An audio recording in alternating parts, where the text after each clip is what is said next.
This video will show you how to update your team roster. So currently we are logged in on a team page, and you can see that you have an athletes button right here to manage your athletes, or right here you have your athletes panel and you can click this pencil icon. You will see this pencil icon when you are logged in as a coach. Let's go ahead and click on the athletes. This will take us to our athlete roster. And here you have the men and the women. By clicking on an athlete, if you just need to make an update to their name or something to do with spelling or grade, you click on them once, and then you have additional tabs here, and you can make updates here and then click done. If you need to remove an athlete from your roster, say they participated last year, but they are not participating this year, and Athletic.net rolls over your rosters every single year and just pushes them all to the next year, bumps up the grade levels, archives the seniors. And so if you need to remove someone, you can click these checkboxes. Let's say we need to remove these 3 athletes. You can see this deactivate button up here. You simply click deactivate and they're gone from this season. They're not deleted from the website. They are deactivated as an athlete on your current season roster. You can see your current season right here, 2018. If you're an indoor and an outdoor team, you can switch back and forth by using that button right here. To add athletes to your roster, you can add them manually, 1 athlete at a time.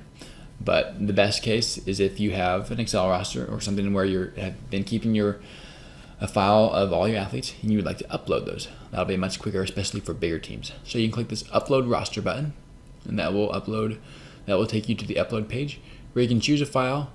If you have it saved in like a Excel CSV format, not just a simple XLS format, you can upload a CSV format there. But I like and prefer the paste option. That way you can paste in exactly what you have in Excel.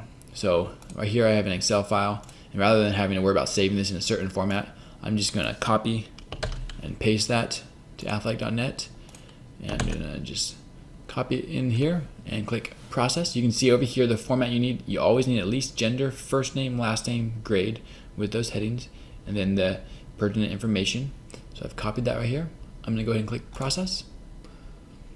Now it's bumped me over to this process roster, and you can see of those 5 athletes, 3 of them were a match that for athletes already on my team. It makes sense. 10th and 12th graders were rolled over from last year. There's 2 new athletes, 9th graders, and so you have 2 options here. You can just add to your current roster or replace current roster. The general choice is to click add. That way you're just adding these 2 new ones.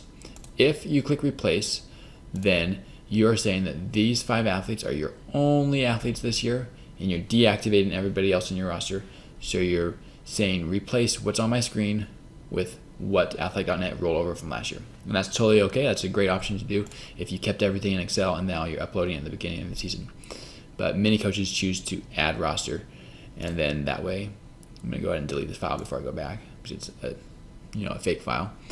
That way, if you just add to roster, then you can still manually clean by clicking these checkboxes and deactivating those who are not participating in the season. Clear selection. Let's just show the add athletes. If you do add an athlete manually, it'll bring you to a screen, and you can do first, last name, grade, gender, and then click add. It's always a good idea to see if an athlete's actually maybe already on your roster. Maybe they competed on your team 2 years ago. So instead of creating a duplicate athlete up here, simply search down here and see if that athlete exists. Let's say Ed Anderson is now competing again. You just simply go over here and activate him for this year, and it'll ask you what grade is he in this year, and then he'll be on your roster. This team is connected and linked up to a middle school, so if they have any 8th graders that are coming in as 9th graders, they would find that athlete in this list right here. Because McCallie Middle School is linked up, just like this Anderson White competed in middle school in 2015 and now is a 9th and current 10th grader on the high school team page. And we don't need to click activate because he's already active. Shows that right over here. Okay, so that is how to manage your team roster. Going back to the team page, just showing you where that button is again. It's right here in your top tools bar, athletes. And then as a coach logged in, you also see your edit athletes button right here at all times. Thanks.